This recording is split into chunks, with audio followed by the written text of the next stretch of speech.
SuperTalk Mississippi media production.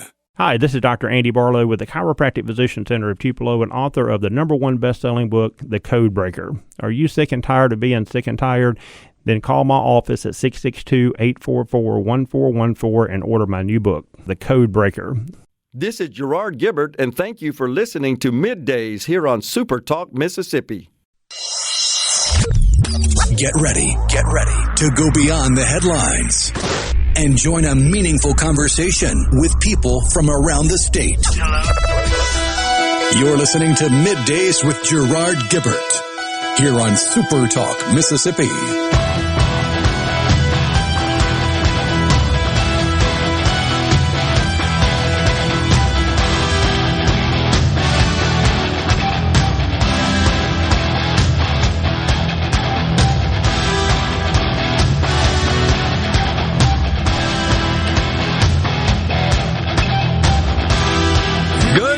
Everyone, and welcome to MidDays, SuperTalk Mississippi. I'm your host, Gerard Gibert, along with Rhino in the Element Wealth Studios, guiding you through the middle of your day with facts, fodder, and fine music on this Hump Day. We have made it to the middle of the week, my friend. We are here. It is cold outside, but it ain't raining, which is a good thing. Well, I mean, it is the middle of November. I reckon. And looking at the long-term forecast, it's going to remain a rather brisk for a while. Yeah, there's even a chance for a large swath of the Magnolia State, generally about 30 to 40 miles south of I-20 and north, for a hard freeze Friday morning. Jeez. Well, got to get ready for that, I reckon. It's that time of year. But you know, it's teasing us because I'm betting that sometime in December it's going to be shorts weather again, right? Oh, yeah. Well, I mean, we'll get acclimated to this, and this won't be nearly as bad. It's just because, what was it, a week and a half ago, it was 80-something? Yeah, it's a little tough to acclimate. Yeah, totally agree. But here we are, middle of the week, and once again, it was an eventful evening. The 45th President of the United States, Donald Trump, announces that he is a candidate for President of the United States once again in 2024. Officially launched it. It came not as a shock, though. We knew that was what he was teasing with the, quote, big announcement. Did you happen to watch it? The speech? No. I watched it. Every minute of it, from Mar-a-Lago, and many in attendance. Here's my take.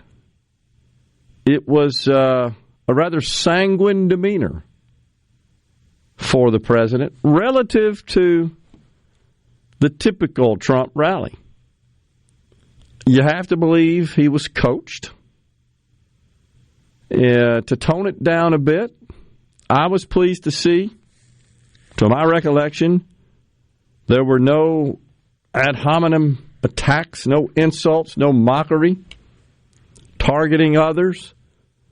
Rather, it was kind of a recap, a reflection on his first term as president, the state of the country. In fact, he began his speech discussing the state of the country when he left office. And I felt like it was fairly accurate, the description of it, except I think you'd have to back it up somewhat, and that I'm not so sure things were quite that rosy given the situation, the COVID situation that had blanketed the nation at that point. But nonetheless, I think most would agree they were in better shape at his exit than they are now. I'm assuming that's most people feel that way. And I say that simply because of how the cost of living has risen dramatically for most folks. And now it is absolutely true that there's also been a corresponding increase in wages. But across the board, not sufficient to keep up with inflation. And I simply point that out because every single poll, including exit polls in the midterms, told us that that's what most folks are still concerned about in terms of the so-called high-priority kitchen table issues, as politicians like to retort. So that was interesting in my opinion. He was it's just a different tone and tenor. It was more positive and more focused on content and policy. And to a great extent, he revealed his vision for his next term in office. So I would just say that it was certainly an improvement as you would contrast it to, honestly, his behavior, his statements in the last couple of weeks. It was a pivot from that. So much so, Rhino, some people prefer the old Trump. I came across this video. This is from within the crowd, folks. Hopefully someday go back to their homes. This is boring. We're bored. Tell some jokes. This is something. Entertain us. This is boring. Come on. So, very important. We're bored. This is... Are you serious? This is boring. This is boring. We came here to be entertained. Put your hats off. Get out of here. This is boring. I'm so bored. I love you, but this is really boring. Donald, you're boring. Boring. Boring. Boring. So, and you can see the red MAGA hat makes it, because nobody else is really wearing one. I know makes that. him look Looks like a weird. plant. I know. I agree with you on that. It does, doesn't it? And can you hear him saying in the background, "Take your hat off"? Did you hear that? That's what it sounded like to me. Well, I will say, though, I do think that those who regularly attend Trump rallies, and there are people, that caravan around attending them. They don't just wait for them to come to them, they follow them around. I do think, to a great extent, they go to be entertained. It is, relative to typical politicians' rallies, it is entertaining. Joe Biden rallies just make you mad, right? They just incense you. They bring out thoughts that are just of anger. Because at least they aren't like bad drive-in movies anymore. You have any in mind? 14 cars out there all honking their horns because he said the one buzzword. That's right. That's true. Well, I don't know. It's kind of a double-edged sword there, isn't it? People, I think, gravitate towards Donald Trump because of his bombastic personality. To a great extent. Yeah, I mean, that was one of the main selling features, especially in 2016, was you're not getting the political doublespeak of I will say whatever you want me to hear in front of this audience, and I will say whatever you want me to hear in front of that audience, and those two things will be completely different. Absolutely true. Fairly consistent, I would say, in his messaging. Fairly consistent. But it seems that anywhere he went, that's what folks wanted to hear. I mean, they were aligned with him, right? So, but in the meantime, it didn't take some folks very long to react. And a couple of those folks were key contributors to PACs, and also PACs that supported the president as well made statements. But Citadel billionaire founder Ken Griffin called Donald Trump a three-time loser, said he hoped the former president would see the light, and he says he will not support him. In fact, he's pledging his support, Ken Griffin is, to DeSantis, and he says he wants to be his number one political donor in 2024. Steven Schwartzman, Blackstone CEO, also came out yesterday and said he will not support Donald Trump. He was once a very close ally. You probably heard Trump mention his name a few times. The billionaire private equity firm CEO, Blackstone. Blackstone, Bain Capital, from whence Romney came from. Apollo Resources, KKR, top four in that world. Blackstone typically considered the top. Anyhow, he says he's not on board. Quote, America does better when its leaders are rooted in today and tomorrow, not today and yesterday. It's time for the Republican Party to turn to a new generation of leaders, and I intend to support one of them in the presidential primaries. That's from Schwartzman. And he got a lot of dough. That can certainly be a factor in a primary. Just interesting reaction. We got a lot more on that, too, that we'll get to in the program. But coming up next, Matthew McLaughlin, co-founder of Fertile Ground Beer, and Brian Drennan, president of Capital City Beverages. They're going to come on as we spotlight small business that was opened earlier this year in Mississippi. At 12:05, Shuwaski Young, former Democrat candidate for Mississippi's 3rd Congressional District. We'll get his take on the midterms last week, and also he'll weigh in on the state and future of the Democrat Party in Mississippi. We're in the Element Well studios, coming right back.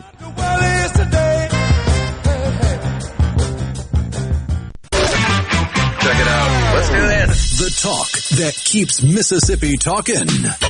Middays with Gerard Gibert. Let's get on with it. On SuperTalk Mississippi.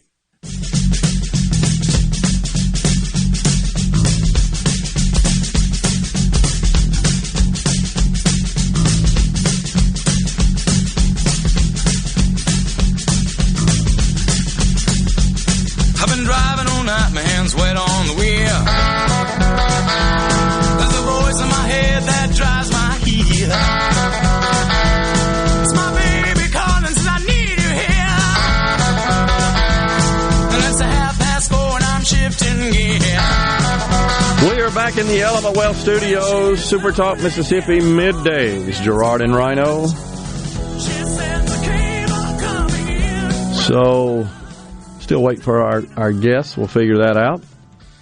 Again, Shuwaski Young scheduled to join us on VMix at 12:05. And he'll talk about the Democrat Party in Mississippi. So Lindsey Graham says if President Trump continues this tone and delivers for the American people as he did before, he will be tough to beat. That from Lindsey Graham. That's interesting. His take on it.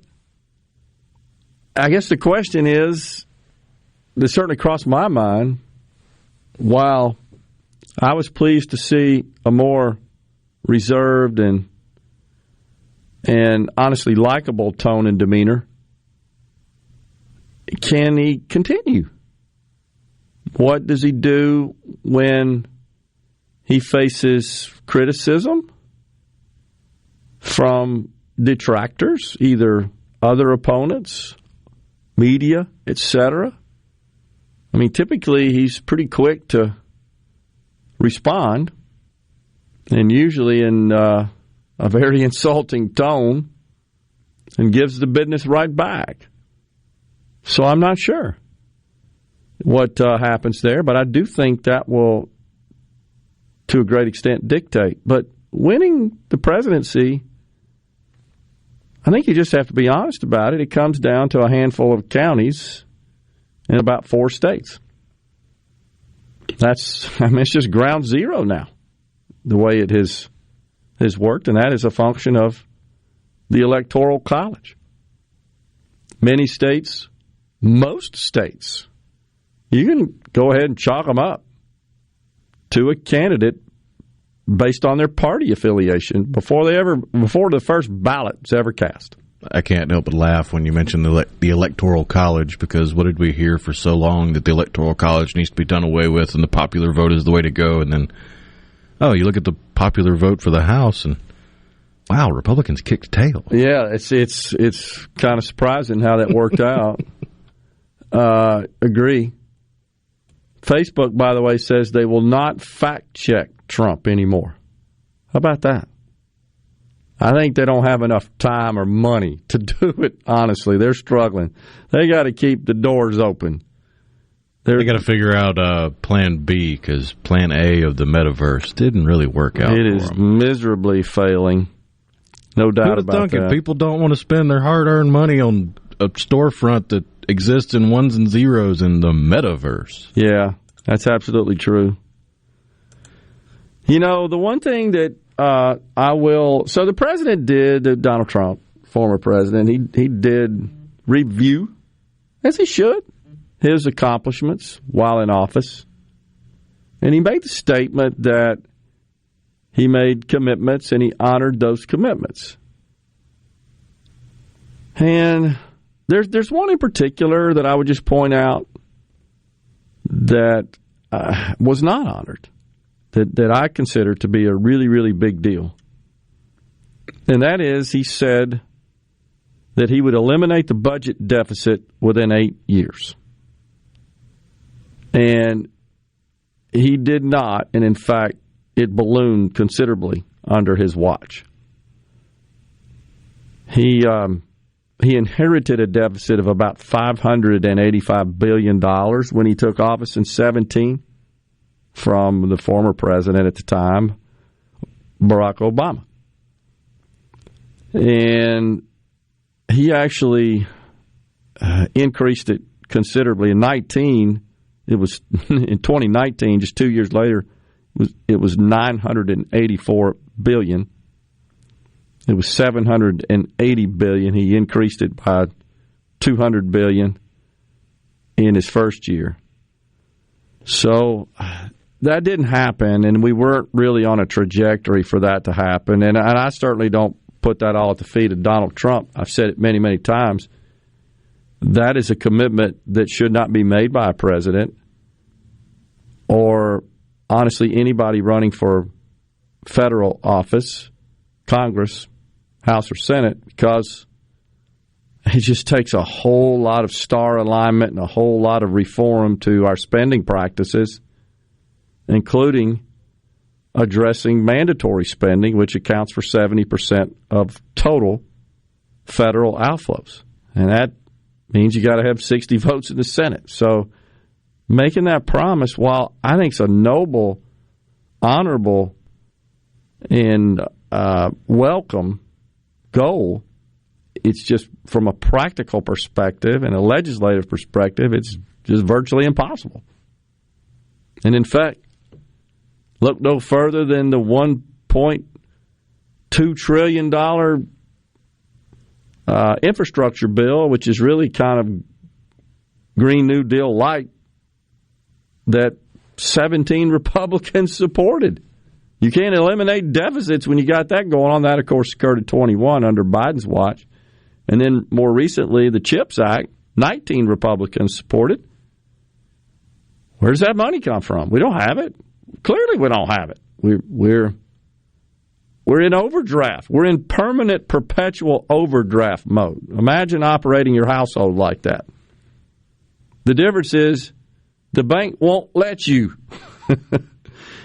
Where at the federal level, oh, no problem, just print some more there, Mr. Treasurer. Fire up the mint. It's true. So, I consider that to be a pretty big deal. He also said this tariffs on China, something that I had issues with. He said no president, quote, no president had ever sought or received $1 for our country from China until I came along. Well, that's actually not true, and it's the other thing that he doesn't communicate, doesn't convey. It's not Chinese exporters who are making these tariff payments. It's American importers. It's actually a tax on American companies. And the idea was, the logic was to force more of them to come to the U.S. to make their goods. The problem is it's more expensive to make goods in the U.S. than it is to make them in China and pay the tariff. And that all gets passed on to consumers. So while it kind of looks good on paper, you'd like to see more of that stuff made in the U.S. The fact is, it just means the cost of it is exceedingly higher as a result. And there's more of a cultural push for the cheapest item than the made in the USA item. Yeah. I mean, there are countries around the world where it's ingrained culturally to buy stuff made in your country. That's right. In the U.S., being a big melting pot, there's more of a cultural push to have the cheapest item, no matter where it came from. Yep, that's absolutely true. He also said that we were at $1.87. I mean, it's just splitting hairs a little bit, but he said specifically $1.87 a gallon for gas when he left office, and we weren't. We were at $2.39. That's well documented. So that's 51-cent difference. I mean, that may be immaterial, but it's just wrong. And then he said also that we're sitting $5, $6, $7, even $8, and it's going to go really bad. That's not true either. The national average yesterday, $3.75, not 5, 6, 7, or 8. Even in California, the state with the highest prices, it's $5.42, which is ridiculous, but it's not 6, 7, or 8. And I'm not just calling out Donald Trump. I call out any politician, anybody that listens to this show a lot knows that I will expose the truth and attempt to debunk or refute any of these statements made. I kind of feel like that's sort of a goal of the show here, and I don't do that without researching it, and that's just, you can check me on that. This is just the truth. You can check me on the tariffs, too. That's just the truth.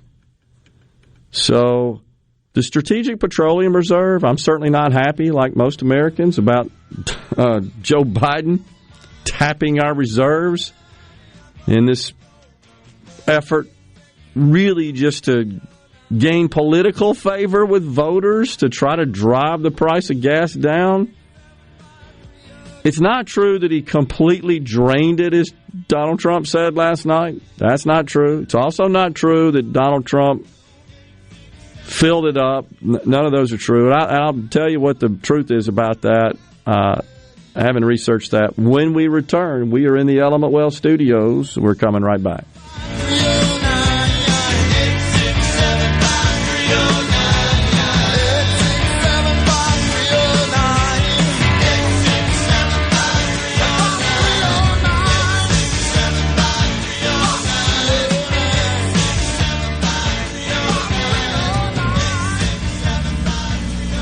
Started today. Gerard Gibert. Welcome to our shop on SuperTalk, Mississippi. Okay, now you have a good one.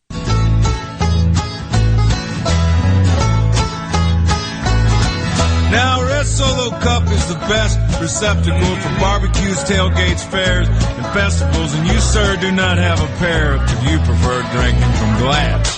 Hey, Red Solo Cup is cheap and disposable. In 14 years, they are decomposable. And unlike my home, they are not foreclosable. Freddie Mac kissed my Red Solo Cup. What the hell is that?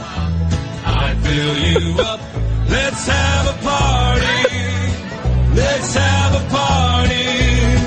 I love you, Red Solo. Just trying to lighten the mood because there are some people on the text line upset. I see that. It kind of reminds me of the War of 1812 song. You remember that? Who did that? Somebody did, like Johnny Horton. Battle of New Orleans. We took a little trip. It sounds like that, doesn't it? Kind of has the same rhythm. Yeah. Along with Colonel Jackson down the mighty Mississippi. Mighty Mississippi. That's right.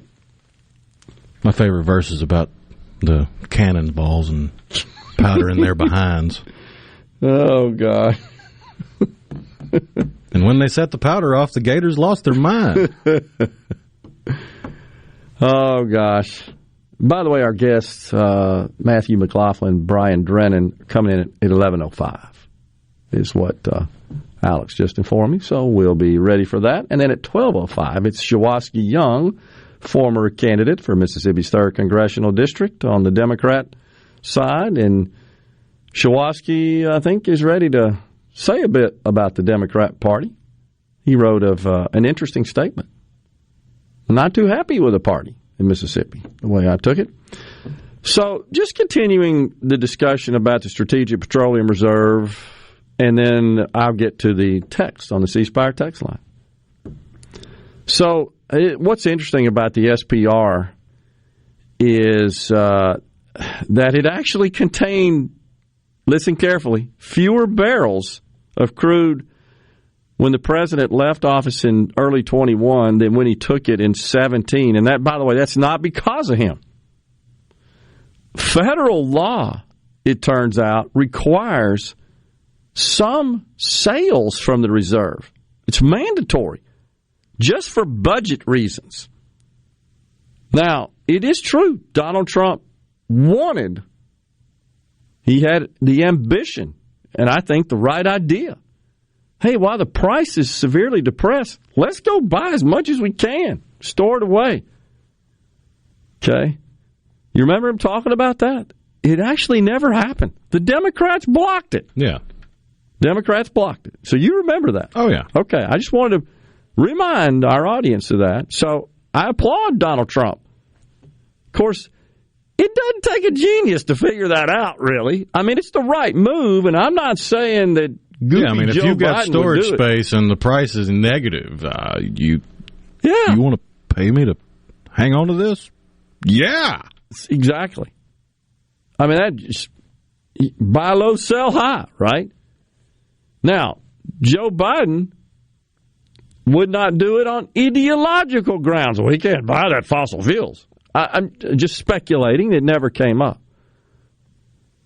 But still, by the way, the military, the U.S. military, has the largest reserve in the world, though it is at a 38-year low. We need to be clear about that. And I do think Joe Biden's decision to dump 180 million barrels was stupid. Stupid, and really maybe affected the price a nickel or something when you consider that it's a million a day there for a while. We consume about 20 million a day. I mean, it's just had a negligible impact and was really not curing the problem, the supply problem. It was just a short-term boost to try to buy votes. But I wanted to be just clear about that. It's, again, the president, I think, Donald Trump, I believe the decision and the effort to fill up the reserve while the price was depressed made total good common business sense. Democrats, shame on you for standing into the way of that simply because you didn't want him to have a victory. I have problems with that. That's the political selfishness that exists on both sides many times coming out. Ridiculous. But I think the president needed to be a little more, I'm talking about the former president last night, a little more clear, because he did say his administration, quote, filled up, but that it has now been, quote, virtually drained. Neither one of those are totally accurate. Now, I know there are folks over here, I'm going to take a look at the C Spire text line, that are probably not happy with my analysis, and that's fine. You have the right and prerogative to disagree. And I'm not here attacking Trump. I'm just analyzing statements. That is not an attack on a person. And by the way, on this program, we analyze statements made by a lot of people. Right? All these videos we play, many of which feature our president, Joe Biden, because he is the president. And what he says means something. And we should be able to take stock in it, and we should be able to take their statements to the bank. It's gospel truth. And I think Americans yearn for their political leaders to just be honest and truthful. When you are being forthcoming and being honest and truthful, even if it's not the news that people want to hear, even if it's not statements and rhetoric that engenders votes. You got to be honest. You need to apply the sleep test. Can you sleep with your statements at night? Are you at peace with that? If you're a person of faith, are you at peace with the Lord in that respect? So that's all we're doing here is just analyze. Now, there's a lot of other statements made I could go through. Drug use punishment in China, presidential records, finishing the border wall. Also, he claimed last night that a missile was sent by Russia, landed 50 miles of Poland. People are going absolutely wild and crazy, and they're not happy. Now we've learned it didn't come from Russia. Although I think it was the NATO Secretary General this morning was blaming Russia for it. Well, they may have had a hand in the what appears to be a misfire, but we don't know is the bottom line at this point. And it also happened about 4 miles from the border, so it's not totally true. But somehow we got to get away, and I'm not, again, preaching here, lecturing on Donald Trump, but I'm just saying in our political discourse and our political domain in general, we've got to start espousing and communicating facts and debating facts. And we've just lost that, it seems to me. And then, of course, he went on about the wall. And look, I support security at the border. And if the wall is the best way to achieve that, I'm all for it. But it hasn't been completed. And the president, Donald Trump, last night said it's been completed. It clearly hasn't. Never could get the funding for that. And if it had been, then we wouldn't have 2 million people pouring across in the last 2 years across the border. Now, if his aspiration is to complete it, I would support that. And I'm not sure that there would be other Republican candidates, at least I certainly haven't seen any, potential candidates that would dissent with that position. I don't think there are. I hadn't seen anybody talk that much about that. On the C Spire text line, Jason says, I am mad. I'm pissed, frankly. I'm tired of this guy for all he's done, yes, but also for splitting the party, alienating independents, and handing far too many wins to nutball regressives. Interesting. Let's see. Let me get somebody here. Pretty clear on the 662. Pretty clear y'all are anti-Trump. So see ya, Steve in Tupelo. Well, Steve, I would invite you to be more discerning in your analysis. I didn't say anything that was anti-Trump. Not one thing. I've praised him for his first term, for his accomplishments. I'm simply calling out where he was less than 100% honest. If you feel like that what my analysis is inaccurate, let me know. No, that's dead on. The problem with Trump for the majority of moderates is he has a problem with exaggeration and a bigger problem with sharing any credit. That's tough to do that in the world of politics. Give former President Trump the benefit of the doubt. He may have planned to accomplish that in the final 4 years of his presidency. Ha ha, says Herschel. Great show. Appreciate that, Herschel. Well, I guess that's really what it's all about. You're right, Herschel. From a voter perspective, it's you've got to cast your vote for the person you trust, you believe is more likely to achieve goals and objectives and outcomes that align with your views. We'll be right back in the Element Wealth studio. Stay with us.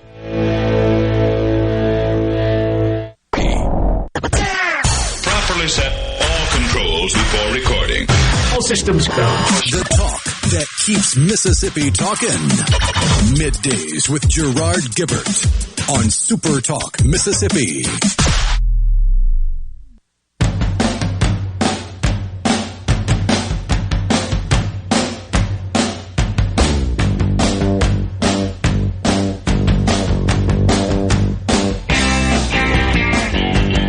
The Knack bumping us into this segment here, My Sharona. Where's Fred Shanks, my good friend? Representative Shanks, that's like his favorite song. So, on the money front, the Dow has been hopping around here, that old kangaroo this morning.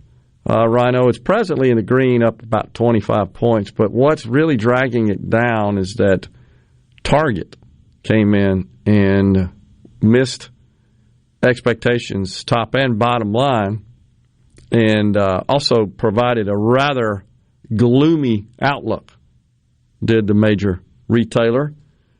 Also reported $400 million of shrinkage. Shrinkage, folks, I know a lot of people know this, but those who don't, it just means unaccounted for inventory. It means it got stolen, what it means.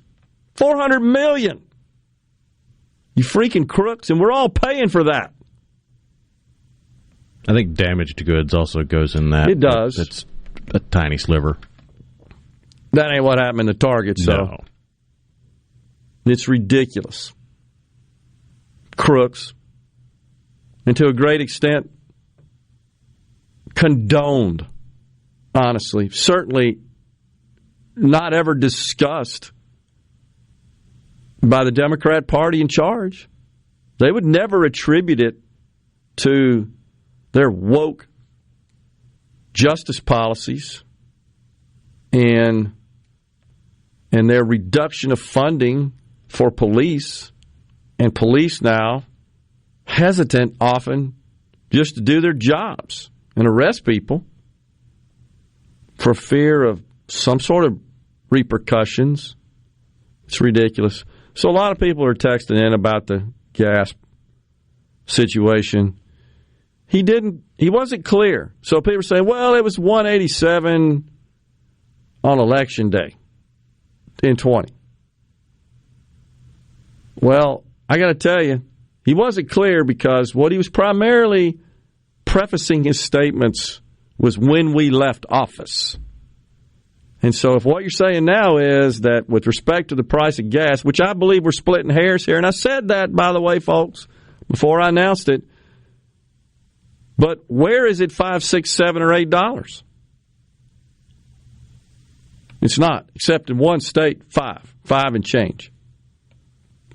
Maybe those statements, that language could have been better structured. Maybe it would make sense to consider the average under his watch versus the average under Joe Biden's watch. That would make the point easily. 2 numbers that you would recite. But as it stands, it opens it up to debate the way the statement was structured. But that's beside the point. It's not $6, $7, or $8 anywhere as well. So that just kind of diminishes, in my view, the value of it. But now let's be honest. What is important is that Trump was, no doubt, in favor of reducing and eliminating regulations and cutting through the red tape to allow the fossil fuels industry to thrive. And he sent a message, we're going to stay out of your way. We're not looking to shut you down. There's no question that we had an abrupt change when Joe Biden took office, when on his first day, as we discussed so many times, he signed 32 executive orders, and in every single one of them, climate change was prioritized. And since then, he's made it very clear, I want to put the fossil fuels industry out of business. So there's no doubt there's a huge difference in their approach in policy positions and philosophy, and we're all paying the price for that, no doubt. I completely agree with that. And we've called for that to be one of the first things that Republican-controlled House addresses. I've said it here. I'd take every one of those dang anti-fossil fuels executive orders signed by President Biden, and I'd accumulate those in a bill, and only that in the bill, to have them reversed through that legislation and send it through the halls of Congress and get up-down votes on it Doesn't look like it, but it could be that we could get sufficient votes in the Senate, even with it being in Democrat control. That would be even better. Send it to the Oval Office and let him veto it. Can't override it, but you get it all on the record. And you could effectively use that in the next campaign. So you don't want the price of gas to come down for the American people. You want to keep it elevated. You showed as much with your vote. That's how the game is played, and it's true. Barack Obama, we played the tape the other day. Electric prices would necessarily have to skyrocket under my cap-and-trade plan. We played it. He said it. That's 14 years ago. So, no, I'm not denying that it was 187 in October 2020, a text on the 662. I'm denying that it was when he left office, which is the way he had prefaced every statement coming up to that. Break time, coming right back.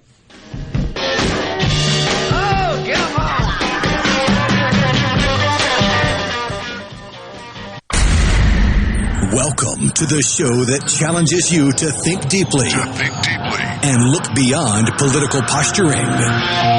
You're listening to Middays with Gerard Gibert here on SuperTalk Mississippi.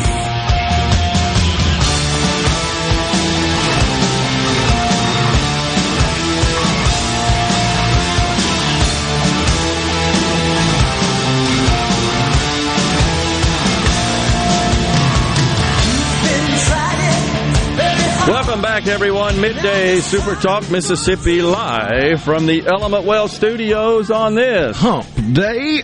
Joining us now is Matthew McLaughlin, a co-founder of Fertile Ground Beer, and Brian Drennan, president of Capital City Beverages. Matthew, Brian, thanks for coming on Middays, guys. Thanks for having us. Thanks for having us. All right, Matthew, you always got your hands in all sort of stuff. What do you got going on now here? Well, we started a brewery. So back in May, we opened Fertile Ground in the Belhaven neighborhood. Probably about a 2-year process to get to that point. Planning it in the midst of a global pandemic presented some challenges, as you can imagine. But we are open, and we are filling up the tap room with bodies. And I guess 2 weeks ago went into distribution with Capital City, and we are now getting beer out throughout the metro area. Wow. So, who approached whom here? Did you go to Capital City, say, "Hey, look, we got this new beer. We'd like you to consider distributing it"? Or Brian, were you aware of it? And did you approach Matthew? How'd that come about? So we were aware that they were looking, had conversations with one of their founders, Matt Jeffries, who has a lot of distributor experience, restaurant experience. So I had conversations with them. We're not sure when the time was they were going to distribute. One thing I'll say is that there are brewers that come out and immediately want to try to distribute. Yeah. And what we were really impressed with, they took their time. They got the tap room running and really got the quality of the beer. And so we had those conversations after they started brewing beer. Gotcha. All right, so Matthew, a lot of beer out there. How do you come up with a formula that says, "Hey, this is different. Taste this"? Well, I hope we have. Sure. Time will tell. I think Mississippi has sort of lagged behind the rest of the country with respect to craft beer.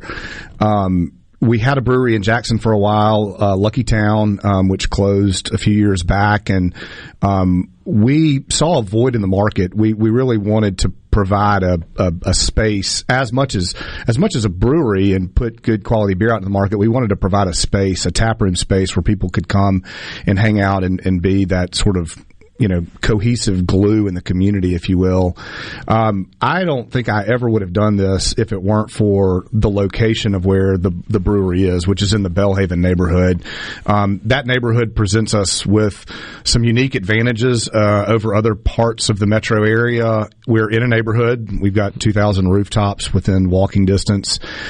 We have a large hospital system right across the street. We've got UMMC, we have Fondren. There's just a density there that you can't really achieve elsewhere. So it was the location was critically important and really one of the main reasons why we did this. So you just had a grand opening here recently, right? In May we did. Yep. Okay. Yep. So is your plan to distribute beyond this area, beyond the borders of Mississippi or central Mississippi? Yeah, we believe that healthy things must grow, and if this grows to the point where consumers are wanting it and pulling it through the market, then absolutely. I mean, our focus right now is Central Mississippi to the exclusion of almost everywhere else. We want this to be Jackson and Central Mississippi's brand. We want it to be adopted. We want people to be proud of it. And until we hit a point where we've got a certain amount of volume in this market, we're not gonna go out from here right now. What's the demand been like, Brian? Well, it's been good, and we've only launched on premise, so it's been limited to restaurant and bars. But the reception's been great. The one thing they've done is they brewed beers that are very drinkable, lagers and pilsners. They have IPAs and pale ale, but we've gone to the market with a lager, and reception's been great. And our issue now is just getting more beer from them. Yeah. So, Matthew, if someone is informed and becomes aware of Fertile Ground beer, and they say, "Hey, what kind of beer is it? What does it taste like?" How do you describe it?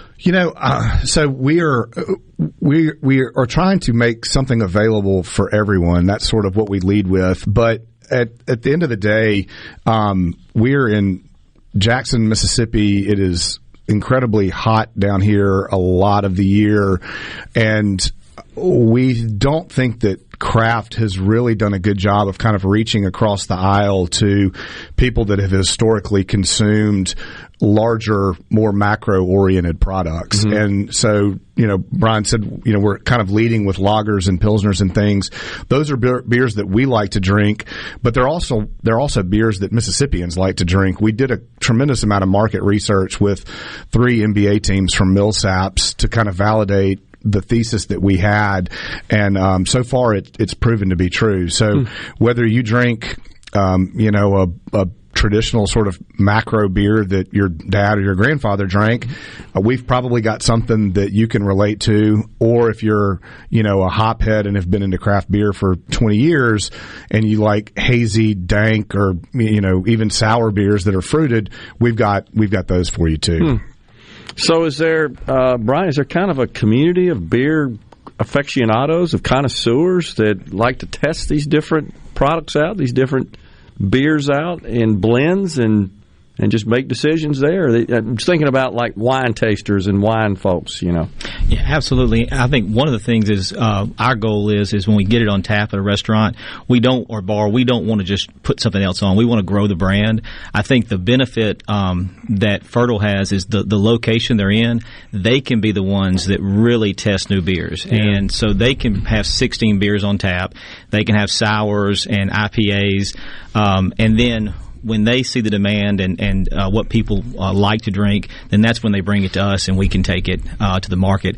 And then eventually, hopefully in the spring, we'll be taking it in cans to convenience stores and grocery stores across the entire market. Gotcha. Matthew, is this a product, beer in general, where you introduce a brand new one, and based on feedback and reception, you may change the formula a little bit? You can. Yeah, it's not necessarily about the formula changing. It's more about the portfolio may change a little bit. So I'll give you an example. We have what we call our Core 4, which is a German-style Pilsner, a Helles light lager, a pale ale, and what is an IPA that is kind of a blend of a West Coast and a New England style IPA. Those were the 4 that we chose based on the research that we did, and we are mining in real time our sales data in the tap room and making adjustments based on people's preferences. Sure. We internally talk all the time about making data-driven decisions, and so we may not make as much of one product if it is not selling. So it's not necessarily altering the recipe. It's more altering the portfolio approach. And then coupling that with the data that Capital City is getting on the retailer side, we're going to kind of overlay that too and hopefully get really, really hyper-focused on the appropriate mix of what people in the market want. Is there any sort of trading of information with respect to recipes or formulas, or are you talking about data-driven principles, like associations, groups of brewers? Yeah. There's a national trade association, the Brewers Association, which is kind of the trade association for the profession on a national basis. And then kind of underneath that, you have state guilds, which really started out as more of a true guild, where artisans come to share ideas and secrets and stuff. And they've now sort of morphed into more advocacy arms for the industry at the state level. But yeah, it is an open and transparent industry where information is shared a lot. I have to put my lawyer hat on a lot of times because some of the things that people want to talk about are protected trade secrets. Yeah. So that's a difficult balance. But yeah, recipes are freely shared. There's books that are published that have, recipes in them and things like that. So kind of open source, I guess, as we would say in the IT world. Right, that's right. Brian, is there a trend amongst consumers maybe away from the traditional, well-known, popular beers to craft, or is it just kind of two different segments of the market? I think that Mississippi, I think the benefit that we have right now is there's so much growth potential for craft. We have seen craft grow, not at the levels as other states, but I think as we improve the beer culture and get more people into the tap rooms and educate them, I think that is going to grow, and we'll continue to see that trend. But as far as restaurants and bars, I mean, they want new brands and they want different styles of beer, and so our job is to get it out there. And then once they've been drinking it at their bar restaurant, then they'll see it in then the convenience store or grocery store and pick it up. Yeah, and I got to believe that probably builds some consumer loyalty. They know that they serve that sort of beer. They like that, and that's where they go. And we want them coming every time they're in there. We want them buying a Fertile Ground. You want them to that be their beer. Makes total sense. Gentlemen, thanks for coming on. Fascinating. Appreciate Good luck to you. Thanks. You guys, too, with that. Thank you. Glad we're doing this in Mississippi, too. Thank you. Great. Yep. We'll take a break right here on Middays in the Element Wealth Studios. We're coming right back. Stay with us.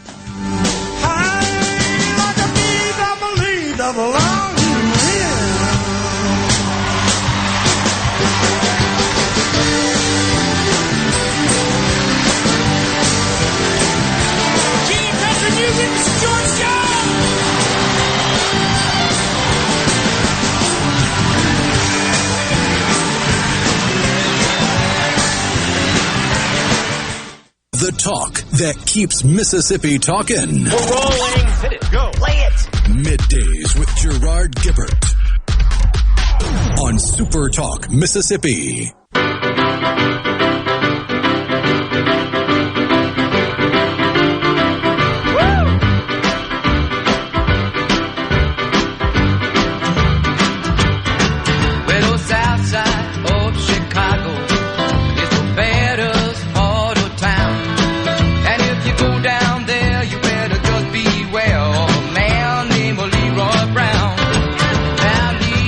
We are back in the Element Wealth Studios, SuperTalk Mississippi.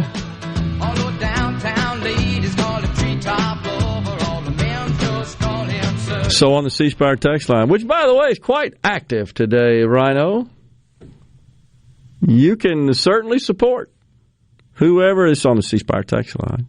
You can support whoever you choose, but if it's not Trump, we can certainly choose to spend our advertisement budget on stations that do support Trump. You make that decision. Well, honestly, it's not our decision to make, and I would just remind you that the views expressed here, the disclaimer that is read before the show starts, are the opinion of the host here. Don't necessarily represent those of the station. I don't know what the station's.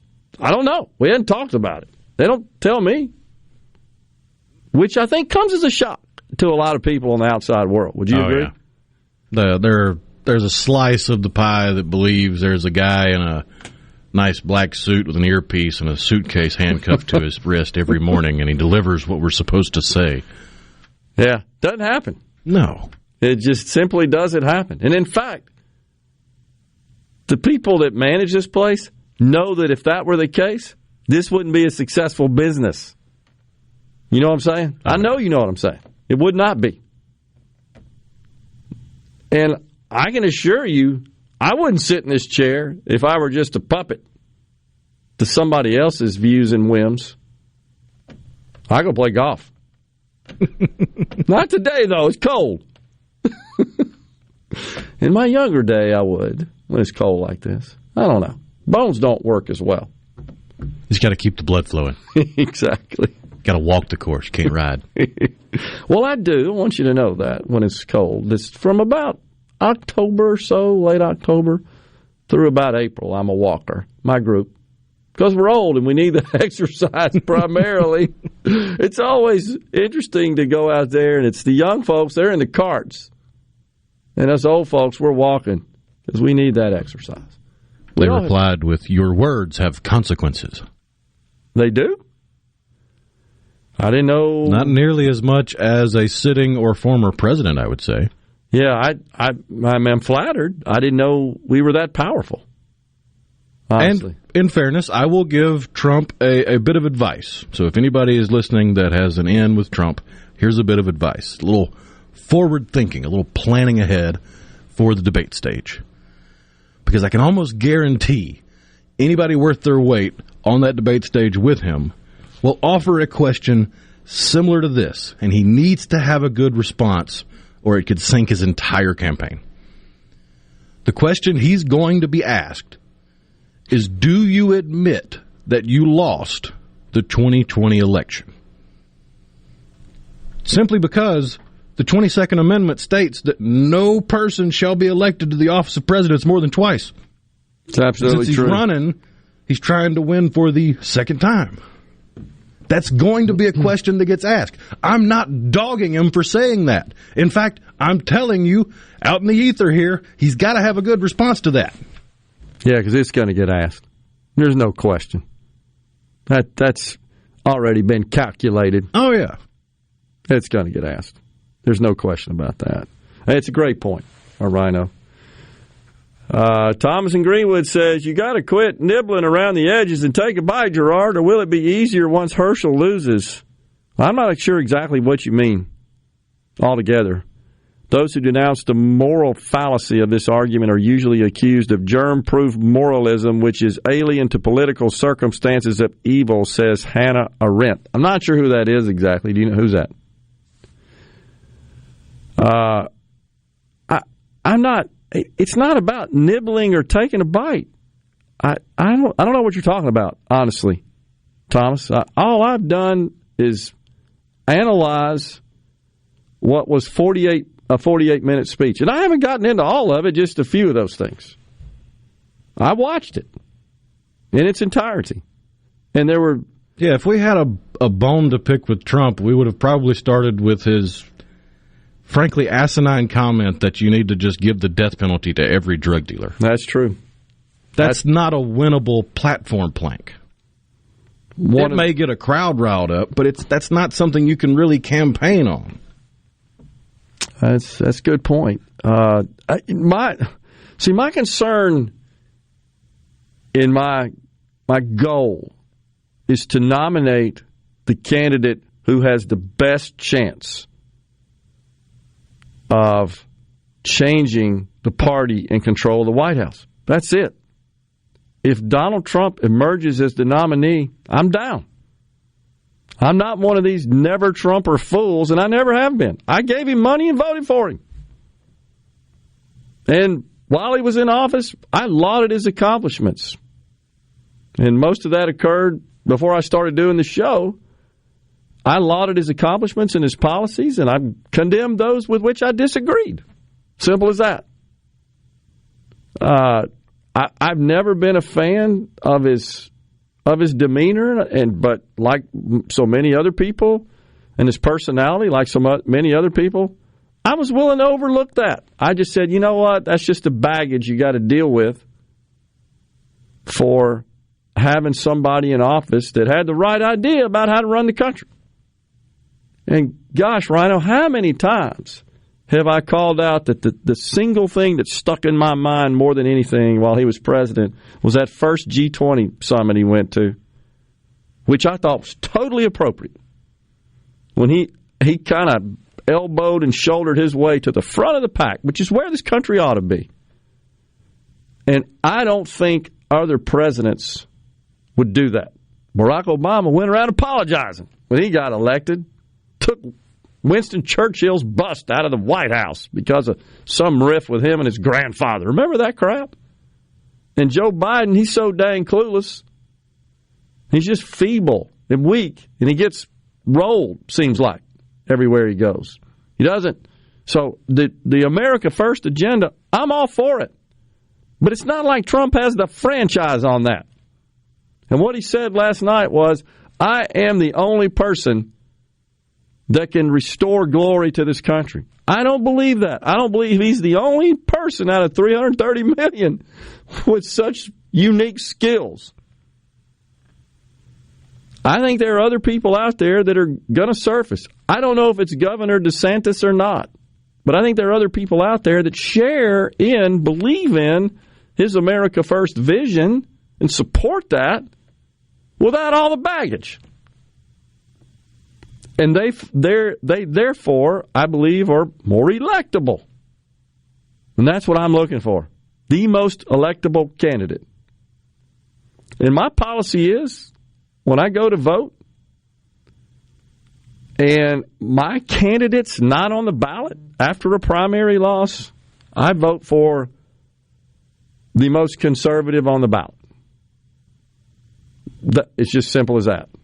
So if he's able to capture the nomination, I'm for it. And somebody said earlier something about the RNC dumping on him. I haven't seen that either. That RNC's, I don't think it's weighed in that I've seen. There have been no statements. And honestly, that's consistent with their protocol. For right now, we only have one candidate in the primary, him. He did officially file yesterday with the Federal Elections Commission, which is where you got to start to qualify. Nobody else has. He may be the only one. If he is, I'm supporting him. If he's not, I got to honestly take a look at the other candidates. I'm not just blindly loyal. I don't think that's healthy either. And I would invite others to consider that.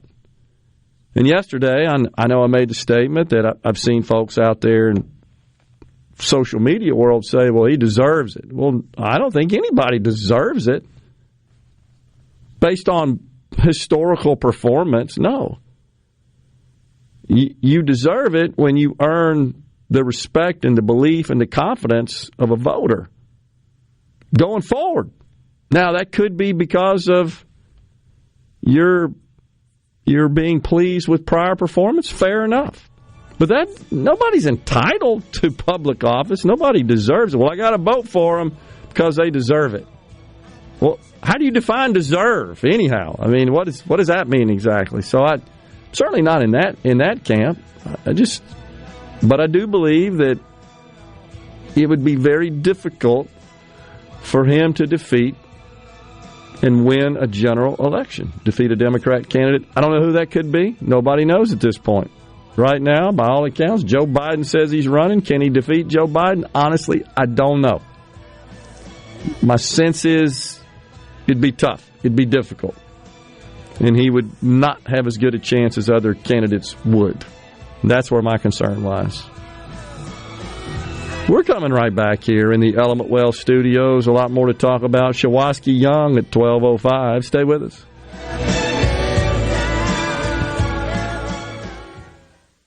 Okay, is everybody ready? I'm ready. Ready here. Middays with Gerard Gibert on SuperTalk Mississippi.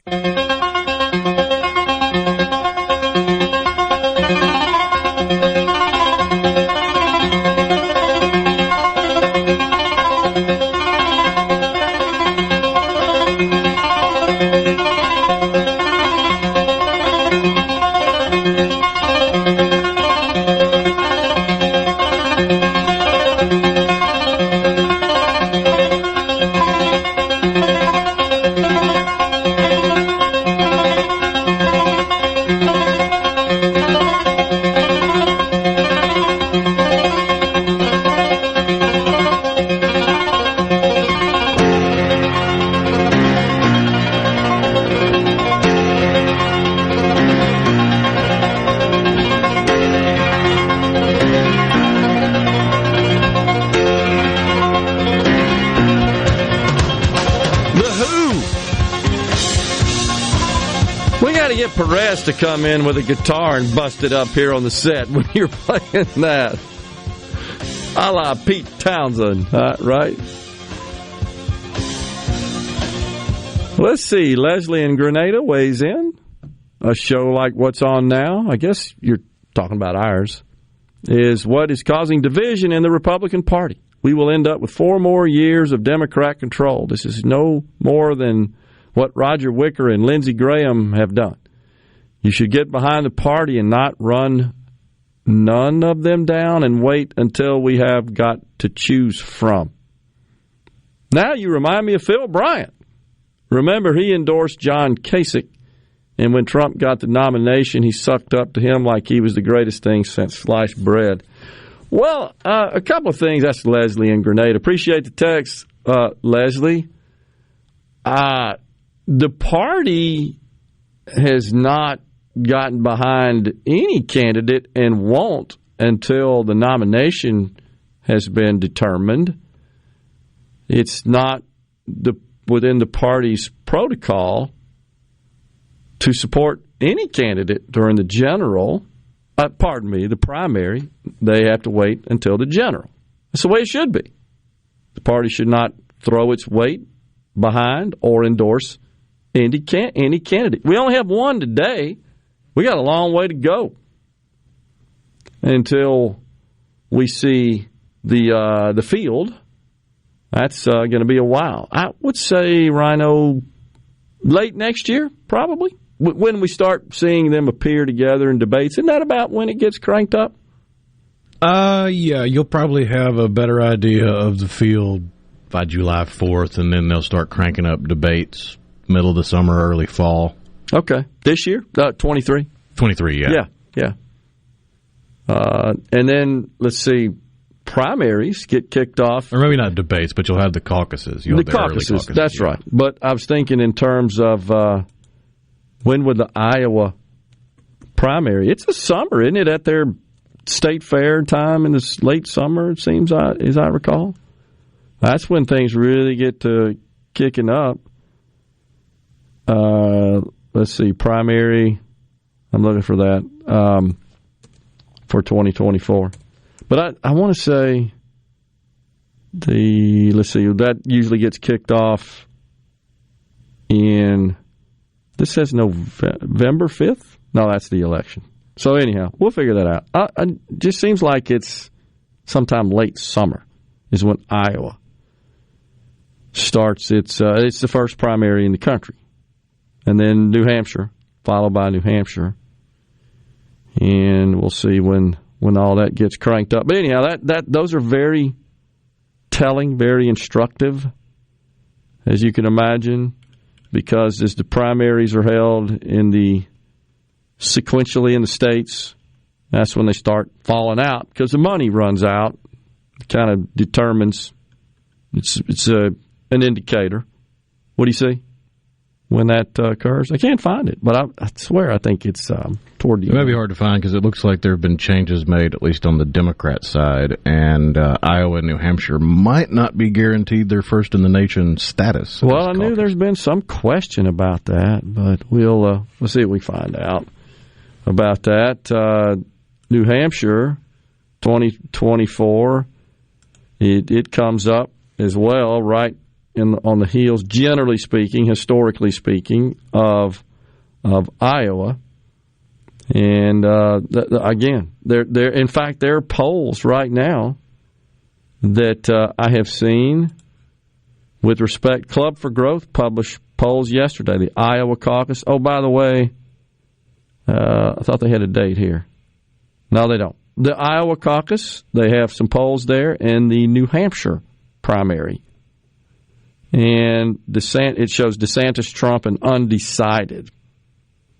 The week of November 11th through the 13th, which would have been last week, DeSantis leads Trump 48-37 with 16% undecided. In New Hampshire, it's 52 in favor of DeSantis, 37 Trump, 11 undecided. Florida, 56 DeSantis, 30 Trump, 14 undecided. Those are figures published by the Club for Growth on November the 14th. So just a couple of days ago, Club for Growth is a big national political action committee that supports conservative candidates and Republican candidates in general at the national level. So anyhow, I just want to point out that the party, I'm not trying to be at odds with the party. The party has not endorsed any candidate, has not endorsed Donald Trump because he's the only candidate that's announced formally in the primary, the Republican primary. I don't know about Roger Wicker and Lindsey Graham. I'm not sure, Leslie, what you mean by that. So I'm totally behind the party, and I'm totally behind whoever the nominee is. There's no question. But with a field in the primary, I haven't said who I'm supporting at this point. All we have is one that has announced. We're just analyzing and projecting his chances and analyzing his statements. Nothing more or less at this point. I don't know about Phil Bryant and John Kasich. I do know that Lieutenant Governor Hosemann, I want to say that he supported initially Kasich. I remember Andy Taggart as well known political figure, also did.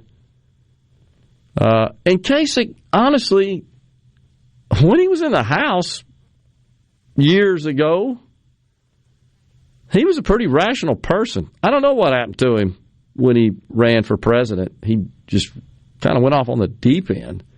And I was invited to a couple of events he had here in town and elected not to attend. I just couldn't get behind the guy. I didn't align with his views and his positions whatsoever. I think I found the root cause of that misunderstanding. Okay. On Super Tuesday during the 2016, excuse me.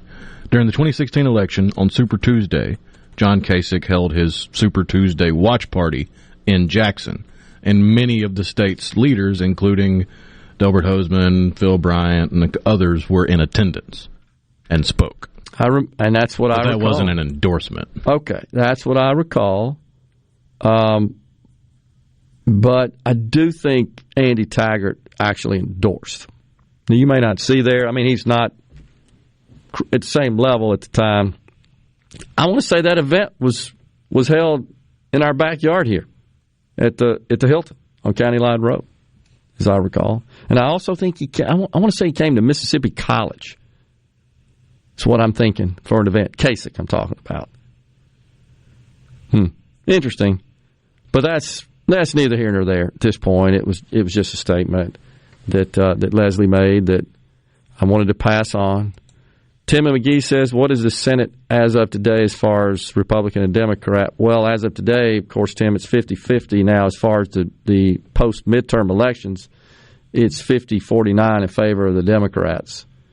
And there's one race remaining, that being the Georgia race, and there's going to be a runoff to determine who wins that election on December the 6th. If Herschel Walker, Republican, emerges victorious, we're back to 50-50, with Kamala Harris having the deciding vote.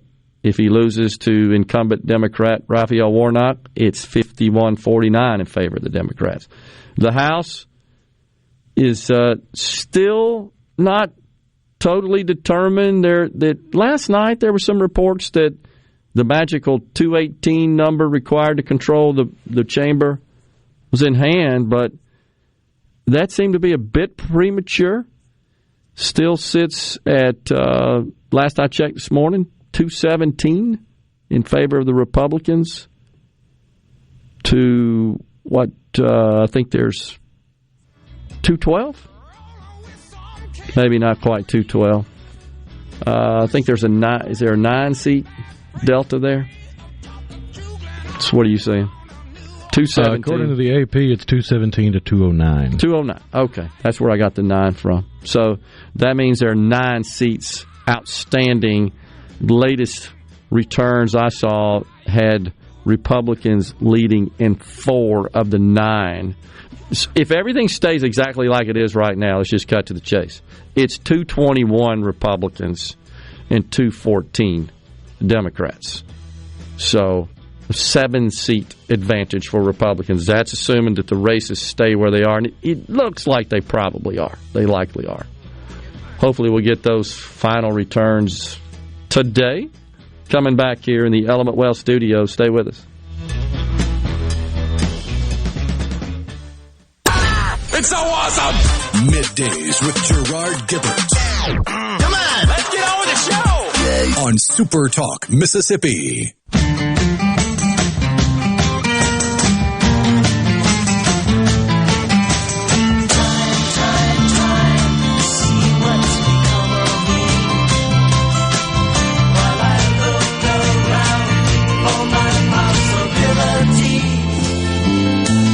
So hard to please, but look around, Lisa Brown and the sky. Good old Simon and Garfunkel with a hazy shade of winter.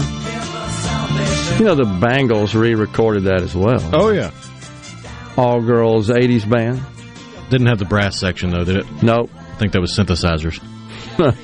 I still follow Susanna Hoffs, the lead singer, guitarist as well for the Bangles. They were popular during their day. Pretty cool to watch them perform. All-girls bands just are intriguing to me. Pretty cool.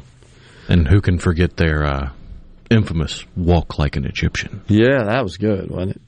The other big one from the 80s, the Go-Go's, of course. Belinda Carlisle. Our Lips Are Sealed. It's a great classic 80s video, by the way. Back in the MTV days when they actually played music. Television videos. On the C Spire text slide, Rob in Hattiesburg. I love Trump. He is unelectable now. DeSantis, 24.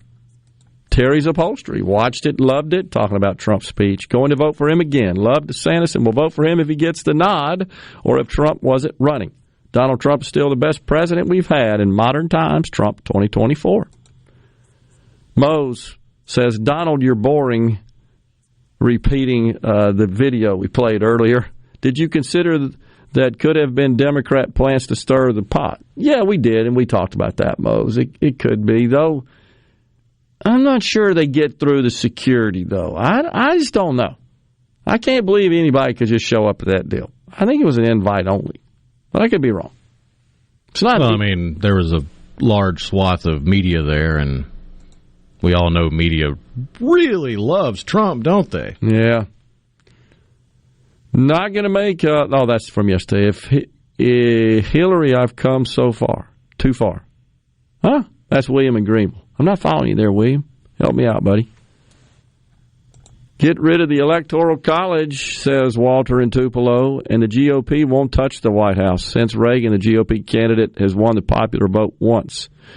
Yeah, we've actually discussed that numerous times here on the program, Walter, which is exactly why I've made the assertion that winning the White House comes down to about a dozen counties in 4 states at the end of the day, as it did in 2016. And we remarked and praised Trump for having the good sense, the Trump campaign, to really hit those states hard leading up to Election Day. Remember, Hillary said she was tired or something and went home. And remember the incident where, did she slip or something trying to get... She fainted. Fainted, that's what it was. They had to muscle her into the van. Yeah, and Trump, I mean, the guy has endless energy. There's no doubt. And so he very wisely, smartly, within a very compressed period of time leading up to the election on Tuesday, he goes to those states that he knew he had to carry in order to prevail. I honestly think that tipped it in his favor. I'm not sure he wins were it not for that last-minute campaigning. And, of course, all the channels were covering those those rallies live, and I think it made a difference. I mean, it showed me this guy works, and there's no question in my mind that he works his rear off. That's never a question. I do think he does, and I do think he wants the best for the country, and I'm completely supportive of his America First agenda and philosophy and vision. Completely supportive. I'm just concerned that not enough people where they need to be think like me and us and would cast their ballot accordingly.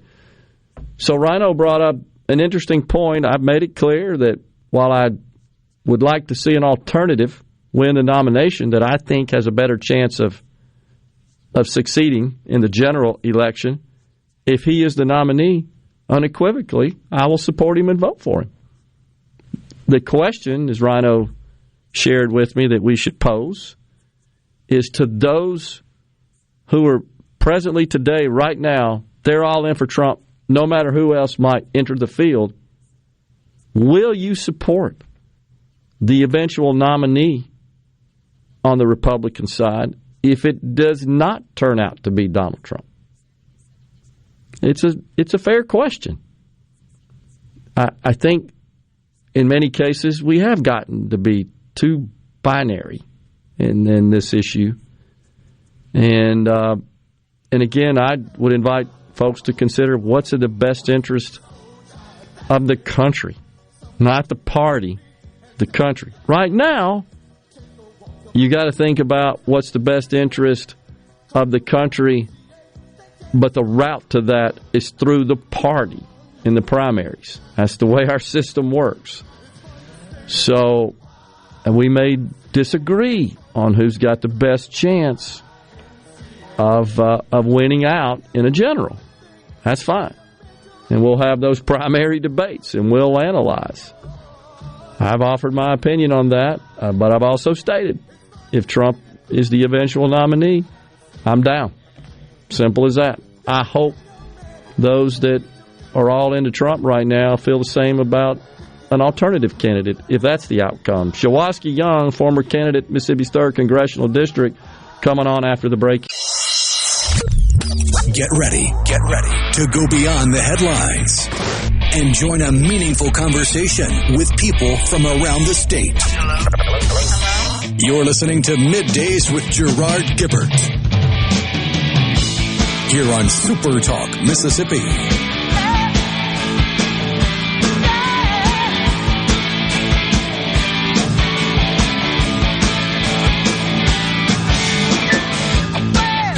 Welcome back, everyone. Hour 3 of MidDays, Super Talk Mississippi. We are coming at you live from the Element Wealth Studios on this Hump Day. Joining us now, Shuwaski Young, former candidate for Mississippi's 3rd Congressional District. Shuwaski, thanks for coming on MidDays. Good to see you again. Gerard, thank you so very much for having me back on the show. I hope you can hear me okay. Yes, sir. We got you loud and clear. Thank you. So I reviewed your post-election response, as it is titled, a statement that you made and issued that the day after Election Day, November the 9th, is when it is dated. And I'll just, I'll read, if you're okay with it, sir, the first paragraph. Please. I take full responsibility for our dismissal loss last night. To the 49,725 plus Mississippians who showed up and supported our efforts, I thank you from the bottom of my heart. To those who did not vote, I still stand with you in solidarity. And you went on to congratulate Congressman Guest, etc. And you and I, of course, visited, I think, first at the Neshoba County Fair, as I recall. That's right. This past summer, and then you were discussing your campaign, your plans, etc. So I just first want to say it's refreshing to see. I don't know that if you and I agree too terribly much on policy matters and issues, and that's fine. But nonetheless, sure, it's refreshing to see a person that runs for political office and enters the fray of politics and is willing to state and declare, I take responsibility. So I just want you to know that my hat's off to you for that. I respect that. I appreciate it. And I think we need more of that. And I'm talking about across the entire political spectrum. I'm not referring to any specific party or candidates or states or locales whatsoever. I'm speaking in very general terms. I think voters respond positively to people who are willing to use the buck stops with me attitude, and we don't have enough of that, in my opinion, in our political realm. Yes. I just want to point that out, and I'll be quiet and let you tell us about your thoughts about the election last week. Well, again, thank you so very much for having me on, and thank you so very much for your gracious words and acknowledging that point. And I wholeheartedly agree with you. We need more people to accept responsibility when we don't get the results that, we always look for. Overall, I'm so happy about the folks that actually did turn out in this race. We had a lot of work to do. It was an uphill battle. And one of the things that I'm sure is that, we have left the party as a whole in a better situation. So I'm looking forward to how we can move forward in the future. Yeah. Do you have future political aspirations at this point, Shuwaski, or are you calling it today? Sure. One of the things. I'm sorry. 1 second. I'm sorry. We're live right now. Sorry about that. No problem. The future aspirations right now is really to maintain my status within the Democratic Party and to make sure that we're moving forward in a way that's going to help bring the party together. Right. That's going to be a lot of work. We got a lot of changes to take at the state Democratic Party level, and I'm looking forward to working with folks on that particular issue. Okay. So were you surprised at the outcome in the nation, not just in your particular race, but did you expect a different outcome than what we got? Absolutely. I was very surprised that, Mississippi actually led the nation with the lowest voter rate. I apologize about the noise in the back. Excuse me.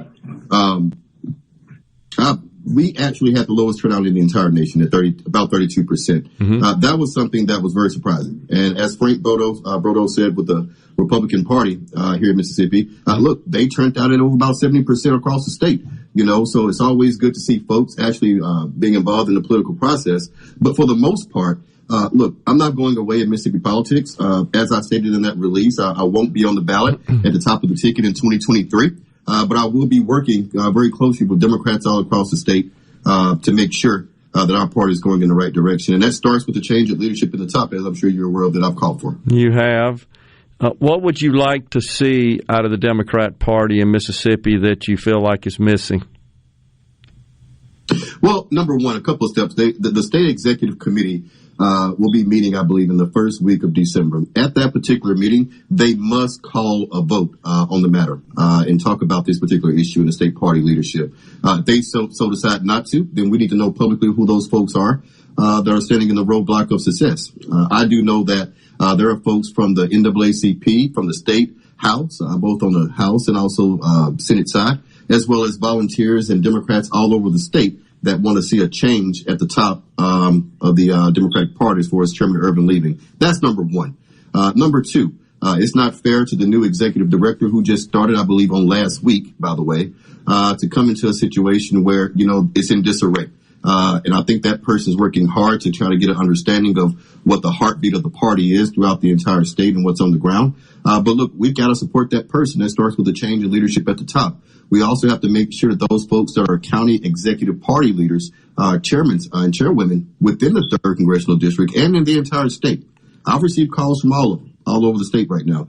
Some of those folks have to go. They've been sitting in those positions for 15 and 20 years in some cases, and they're not doing their job, quite frankly, And what's interesting about this point is that, it's always something when people know this is going on, but don't want to talk about it openly. They don't want to talk about it publicly as well. And when someone actually speaks out against it, now all of a sudden everyone is in agreement. So the party needs leadership. The folks are out there that want to do well in this state, and we're not going to be able to. It's not about competing with the Republicans. It's about moving Mississippi forward together. And I want to be able to help lead that effort. I will, of course, run for office in the future again. But right now, I definitely want to focus on my little girl who's 8 years old, who has basically told me, Daddy, I can't take another year of this. So, we did win this race. So I'm going to be, working here in Mississippi, and also making sure that family's first. And then, when the time is right, whether that's 2024 or 2026, I'll definitely be back. But in the meantime, I'll stay, in Democratic Party politics. I'll stay talking with media. I'm being reached out right now to close this point from so many people around the state, including polling firms that want my input on how we can move the Democratic Party forward. So there's a role for me here. I love Mississippi. I love this country. And I want to be able to see us work together in a bipartisan way. And more importantly, I want to see the party be able to be one that's organized and one that's respected throughout the country. Right now, we're not seeing that. Any thoughts, Shuwaski, on why the GOP came up short of expectations last week? What do you think? What do you think voters are thinking and not really pivoting as much as expected to support Republican candidates? Are you referring to the midterm overall election turnout across the country? Yeah, right. The outcome across the country. Sure. I think that about, 30 to about 35, maybe 40%, between 30 and 40% of Republicans are hard Trump supporters. Mm-hmm. That is across the board in the United States. In Mississippi, of course, it's going to be probably higher than that. I think that where we are right now as a country is that, look, people aren't satisfied with the fact that they can't pay their bills. Inflation is at an all-time high within the last 50 years. That the economy is not moving in a direction as fast as they would like to see it. And at the end of the day, it doesn't matter if you're talking about social policy or any entitlement programs and things of that nature. People want to be able to pay their bills. It's always the economy, stupid, remember? And it's not going to change from that. I think that people want to be able to see leaders who can get along with each other. Look, back in the days of Ronald Reagan or George W. Bush and things like that, you saw actual Democrats like Tip O'Neill and other people work together with Republicans. Right now, we're not seeing that across the country. I think people are hungry for that. And this divisive politics on both the Republican and also Democratic side is just not going to be something I think that American people are going to have an appetite for. I think that contributed to what we saw in the midterm election. Do you feel like that some of the rhetoric coming out of President Biden describing Republicans as extremists and the end of democracy and that sort of statements, do you believe that was a factor? Do you believe that affected voters? Not only do I believe it affected voters, I think it also affected my own race here in Mississippi. That was, kind of some of our tagline points early on in the campaign, this extremism and things of that nature, and tying that to Donald Trump and January 6th and all that good stuff. I don't think that was a good move on our part. I take full responsibility for that point as well. Nobody likes to be looked at as an extremist when that's not the majority of what the American people believe and think about themselves, regardless of party affiliation. Shuwaski, good to talk to you. And first of all, take care of that 8-year-old, will you? I know you will. That's the most important thing. Oh, yeah. And she wants to be an astronaut. We got to support that. There you go. Good luck on your future endeavors. Thanks for coming on. Appreciate it. Thank you so much. Sorry about the noise in the beginning. No problem. We're coming right back, folks, in the Element Wealth Studio. Stay with us.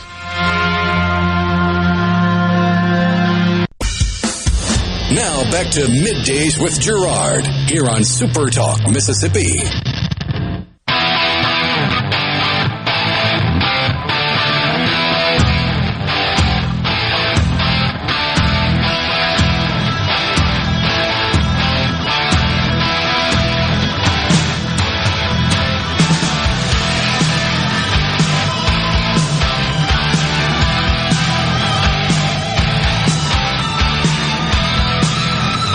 Welcome back, everyone, to Middays, SuperTalk Mississippi.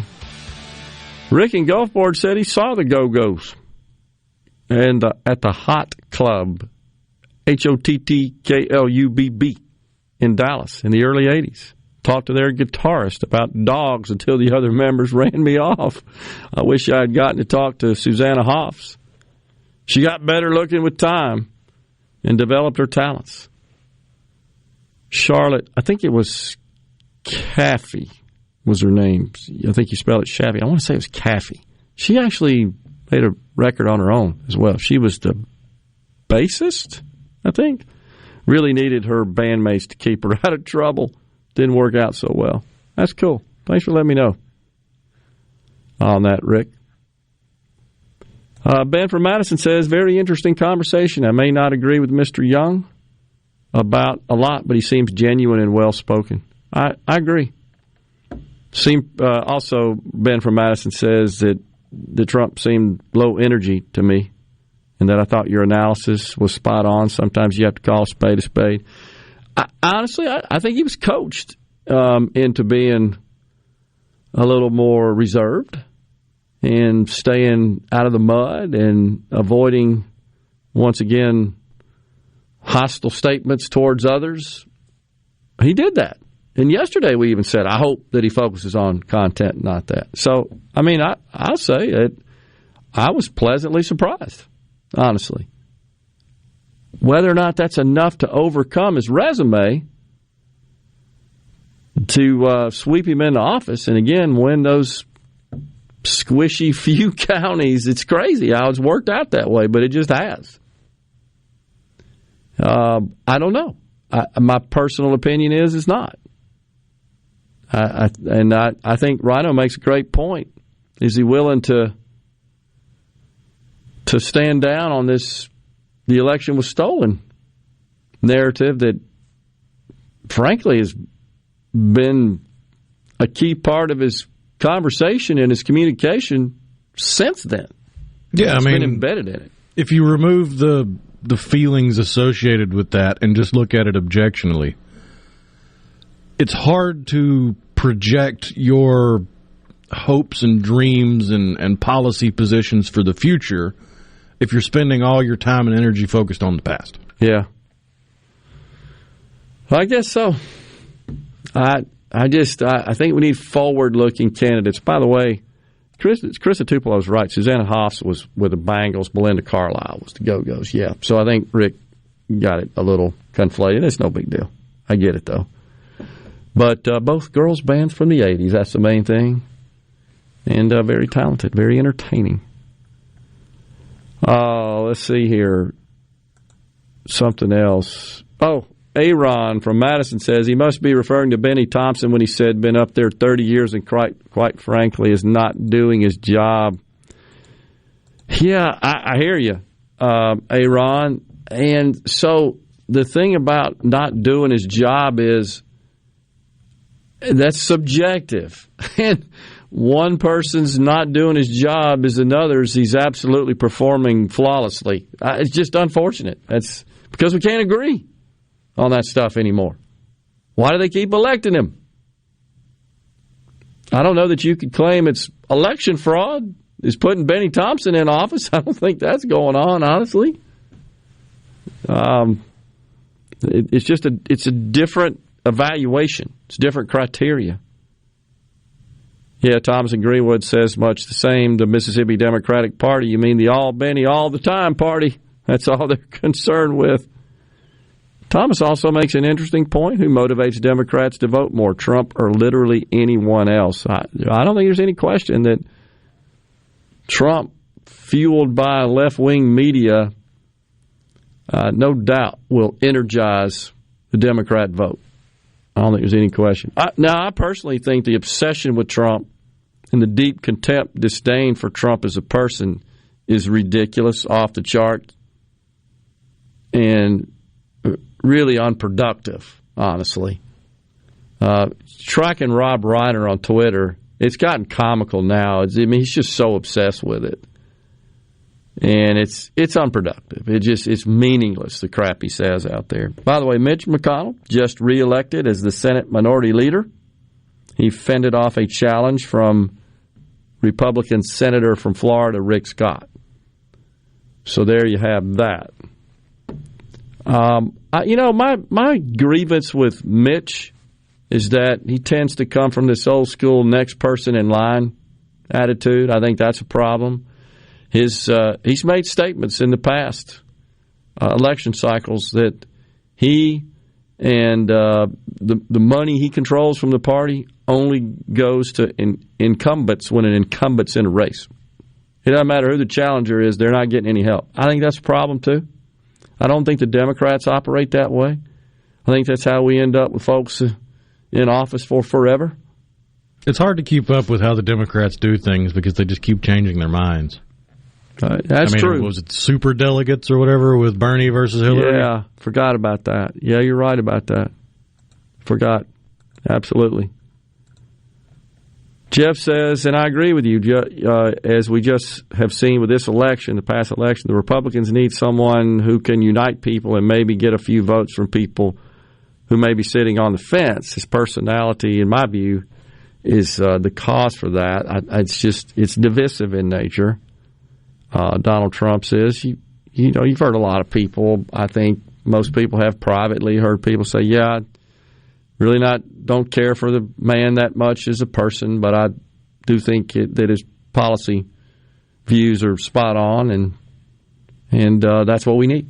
And that's kind of where I am as well. Gary from Tishomingo says, "So thankful you just said that. I was beginning to wonder." I think Gary's talking about my declaration that, if Trump's the candidate on the Republican ticket, I'm voting for him. Yeah, that's never been in question, honestly. Never. I think I've stated that countless times. I just would prefer to see an alternative. I don't know who that could be to represent the Republicans in a general election for president. Some folks have asked, by the way, have any other candidates announced? No, they haven't. No. Nobody has. But, we could spitball. You're probably going to have a Marco Rubio throw his hat in the ring. You're probably going to have Ted Cruz throw his hat in the ring. I don't really see Tim Scott throwing his hat in the ring as a presidential candidate. He may be asked to be a vice presidential candidate, but because he's a Republican senator in a strongly red district or strongly red area, that they wouldn't want to risk losing that. I think that's right. As a party. But then again, he may just decide to hell with it, run with it. Mike Pence. Mike Pence is one that could throw his hat in the ring, but I don't really see him getting a whole lot of traction. Glenn Youngkin. He seems to be toying with the idea. Not sure he's ready this cycle. I do think Scott as a VP on a ticket with DeSantis would be strong. I do think that. Folks have talked about Nikki Haley possibly as a presidential candidate as well as a VP. I think that's something to consider as well. And then you got dark horses like, does Sarah Palin try to run? Oh, I hope not. Oh, gee. So on the C Spire text line, the 662, Rob from Tupelo. With Trump, I don't think you can put lightning back in the bottle. Interesting observation there, Rob. Bo in Indianola says if Trump would come out and say 2020 is done and not trash other Republicans, sticks to policy, he wins. If he doesn't, he loses. That simple. That's an interesting thought as well, Bo, and you may absolutely be right on that. He also reminds us that diesel is $5 everywhere. I agree.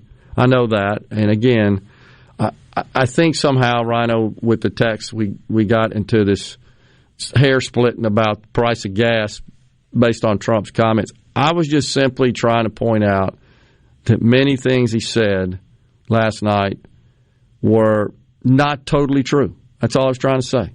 That you got to do a little research and digging underneath the covers. We could split hairs all day long about the price of gas, of course. And again, I applaud his energy policy, which I think contributed to, relatively speaking, certainly a lower price of gas than we all are seeing today.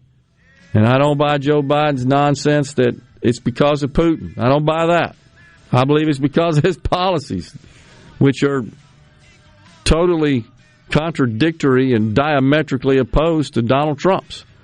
But I would also say that I think Donald Trump's attitude towards the fossil fuels industry is shared by many on the Republican side. I've certainly seen a number of senators say the same thing. I've seen Kevin McCarthy, who is poised to be the Speaker of the House, said the same thing as well. I hope he does what we talked about here, is put those executive orders, codify them as being reversed, to reverse them in a bill and send that over to the Senate and hopefully to the President, make him veto. I think that's critical to getting inflation down. Coming right back here, half an hour left in the Element Well Studios.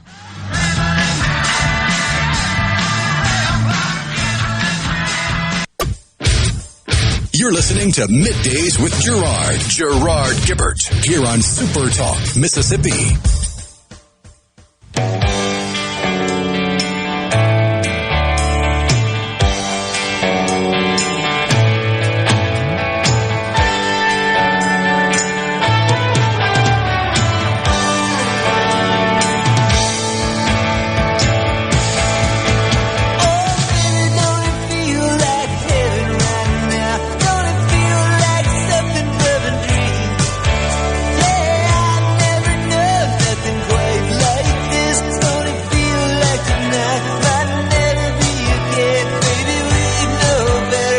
The great Tom Petty. The waiting is the hardest part, no doubt about that. Didn't get to this yesterday, Rhino, but it's Sex Week again at Harvard. We found this last year and talked about it. It came up again. Got notified on it. Let's see, today, a Wednesday, 11/16. 2 sessions are scheduled. The first one, Not Your Gym Teacher Sex Ed, with the Center for Wellness and Health Program. That's 3 to 4 today in the Mount Auburn room, the second floor of the Smith Center at Harvard. My So-Called Selfish Life, a reproductive rights film screening. That will be the feature at 7 to 8 p.m. at Sever Hall 103, room 103. It's just unbelievable. I know you were a bit amused by this one, scheduled for Friday, 11/18, 6 to 8 p.m., Vibrance, Black Queer Student Mixer, with, what is this? ABHW in all caps, and OSA. I wonder if those are some sort of student organizations on campus. Those acronyms mean something. I don't know. It's a very specific population they're going for. Yes. Very narrow, I would think. On Sunday, 11/20, Leave It All on the Floor. Intro to Strip Teasing with Gilded Dance Studio. Sure, that will be. It's just crazy. Well, this is Harvard. And this is not anything new. It's been going on a while. Well, I just found out about it last year. It passed through one of the subscriptions I have that keeps up with this sort of nonsense going on college campuses. And honestly, the title of this year's Sex Week, I can't say on the air. That's how crazy it's gotten. No shortage of explicit events at Harvard this week. These are student-led, student-organized events and observances. Gee whiz. There's a lingerie party at one of the Ivy League universities' dorm complexes, according to the schedule of events. When do they study stuff? It's just crazy.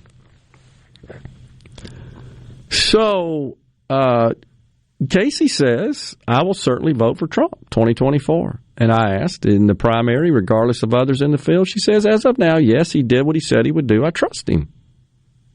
Interesting. And then so she sent the list. I've seen it before as well. I know a lot of folks have that details various accomplishments. And some of it, honestly, Casey, like the Medicare deals, really it's not quite what happened, but I don't want to get into all the details there.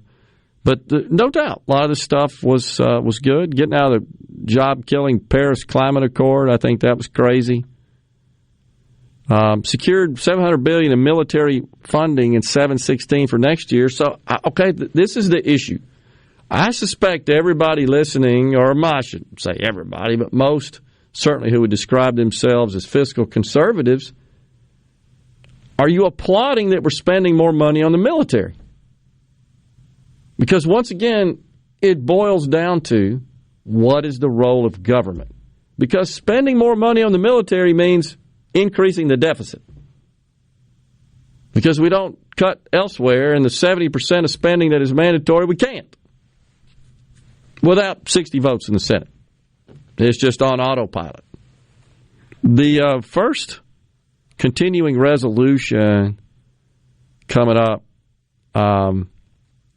this year or next year under the new Republican-controlled House is going to be fascinating to watch. I still believe Nancy Pelosi is going to put legislation in the House and try to get it through that eliminates the debt ceiling, which takes it neutralizes the debate on the continuing resolution. Because you don't have a threshold, whatever you want to spend. So you can't, when you're arguing against certain spending provisions of the continuing resolution, you can't argue, well, we can't spend that because that would exceed the debt ceiling. Because there is not one. Because Nancy Pelosi and the Democrats don't care about that. Unfortunately, given the number of Republicans who supported the $1.2 trillion infrastructure bill and the CHIPS Act, in fact, our own Senator Roger Wicker supported those. I disagree with those votes by the senator. We don't have the money for that either. That is essentially deficit spending. We can't afford it. When did we ever say no? And I understand that all those who supported it, certainly on the Republican side, I believe it was 19 for the infrastructure bill and 17 for the CHIPS Act. I may have that backwards. I think it's 17 and 19. But nonetheless, it's a tidy chunk of them, sufficient to overcome the 60-vote threshold. It doesn't happen without Republican support. That's the point, which I think boosted the Democrats' chance in the midterm.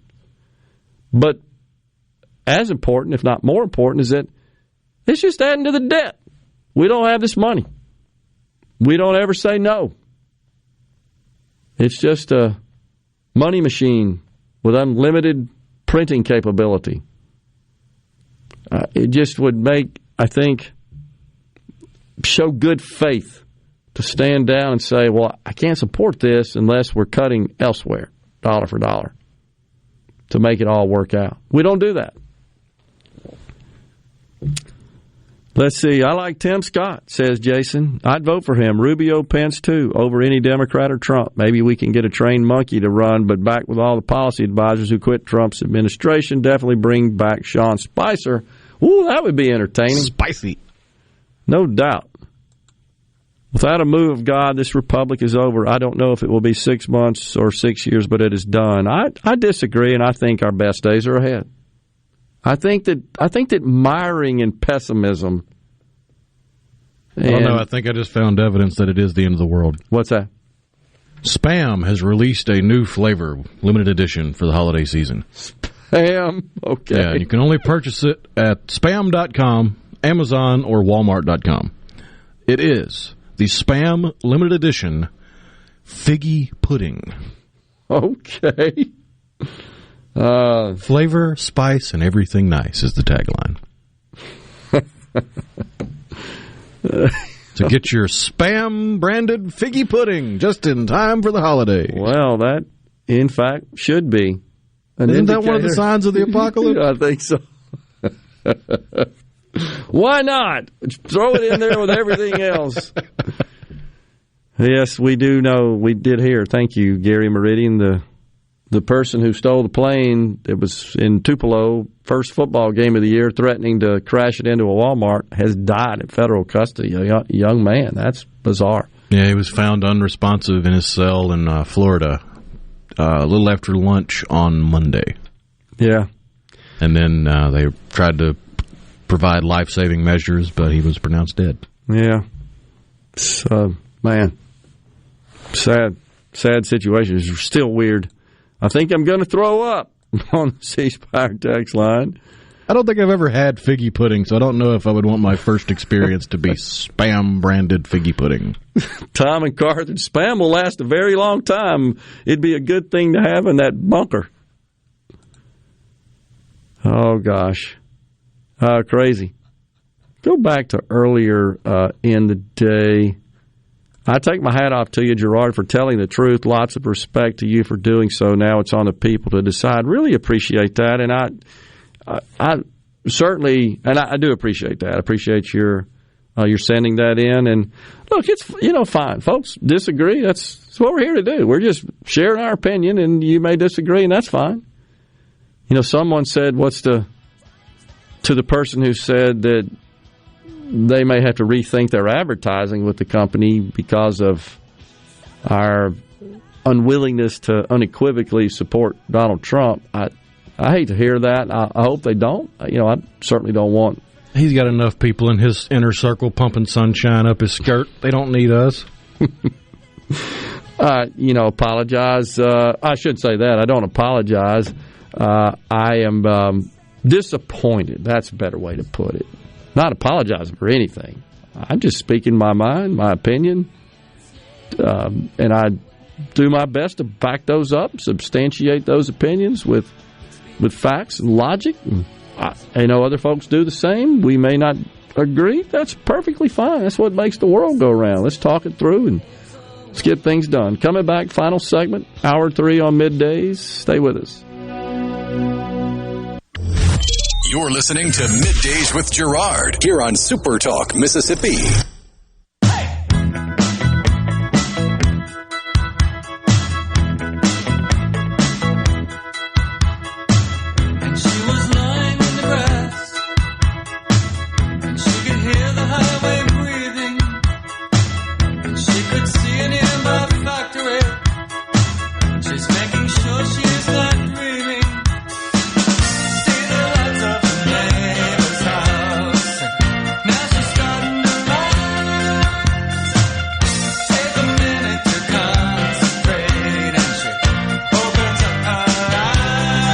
Welcome back. Midday Super Talk Mississippi. Thanks so much for joining us today, folks. Don't forget, we're going to be in Columbia on Friday. Middays, Good Things, and the Super Talk Eagle Hour will be down in Columbia on Friday for the annual Columbia Christmas Festival. Preparations are underway to kick off the spectacular festival, and Super Talk Mississippi will be in downtown Columbia with all the details. Also, during National Family Caregivers Month, be sure to visit aarp.org/ms or the AARP Mississippi Facebook page to find info and resources to help you on your caregiving journey. Tim and McGee says on the C Spire text line, Gerard, people don't like the truth, but some of us still do. I appreciate that, Tim, and I don't have the franchise on the truth. I'm certainly not trying to say that. I'll just say that we do come in here every day with the intention and the goal of delivering the truth and trying to cut through some of the communication, some of the reporting, some of the rhetoric that needs to be tempered, that needs to be analyzed, needs to be filtered. And before I make statements about that, I do some research through credible sources. It takes time. I'm happy to do it, to pass that on. And I'll say it again. If folks see something that's wrong or inaccurate, let us know. I know a lot of people have been texting in about the gas stuff, and that's fine. And a lot of folks have shared what they were paying, but what he was talking about is not the price of gas in Mississippi, which tends to be the lowest of the 50 states. What he was talking about was the average across the country. Otherwise, you'd have to get into the average in all 50 states because they're all different. And the difference between Mississippi and California is significant. Right now, it's almost $2. But the taxes, the state and local taxes levied on a gallon of gas in California are considerably more than Mississippi, which is next to the bottom, I believe, in terms of fuel tax. And I know diesel's more. I'm just saying that we're splitting hairs about a small amount of money there. I just think it could have been stated more accurately, and that was just one of the many. We could go through the whole series of statements he made last night. I went through 4 or 5 of them. The Strategic Petroleum Reserve was one. Don't forget also, as we talked about earlier, all of these candidates for president, I'm going to keep harping on this. I wish they would not make these promises that they simply cannot keep, not because they're unwilling to try, it's because they just don't have the power. And I'm glad they don't have the power. I don't want dictators.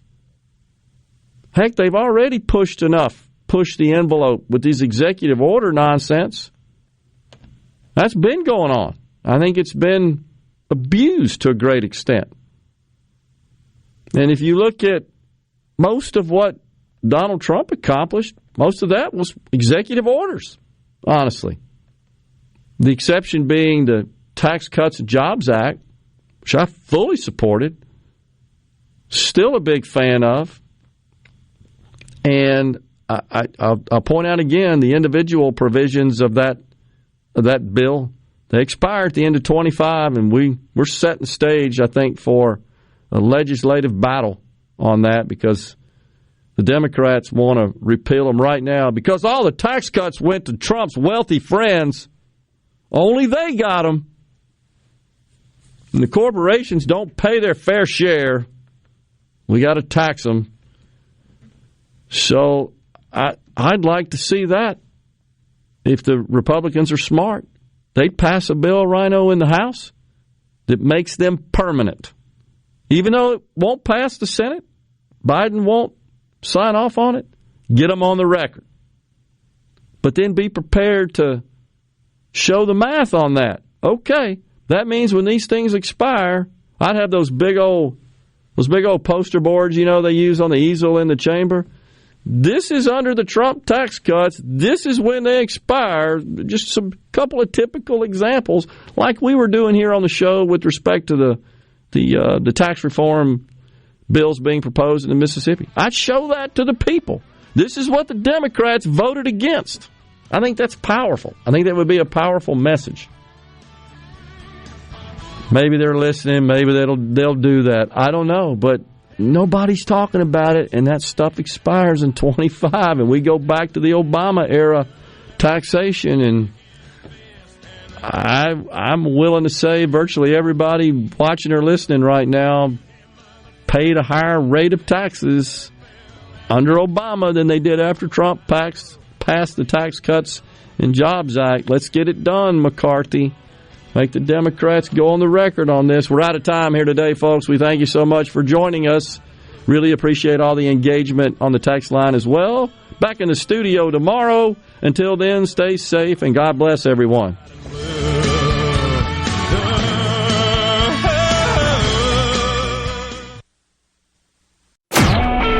A SuperTalk Mississippi media production.